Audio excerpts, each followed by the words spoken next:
குறள் எண் 70. பால் அறத்துப்பால். இயல் இல்லறவியல். அதிகாரம் மக்கட்பேறு.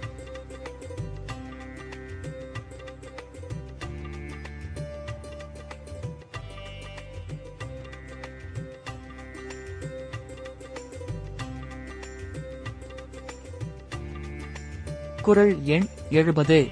மகன் தந்தை காற்றும் உதவி இவன் தந்தை என்னோற்றான் கொல்லெனும் சொல்.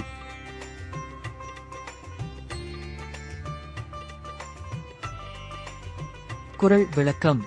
ஆகா, இவனைப் பிள்ளையாக பெற்றது இவன் தந்தை பெற்ற பெரும்பேறு என்று ஒரு மகன் புகழப்படுவதுதான் அவன் தன்னுடைய தந்தைக்குச் செய்யக்கூடிய கைம்மாறு எனப்படும்.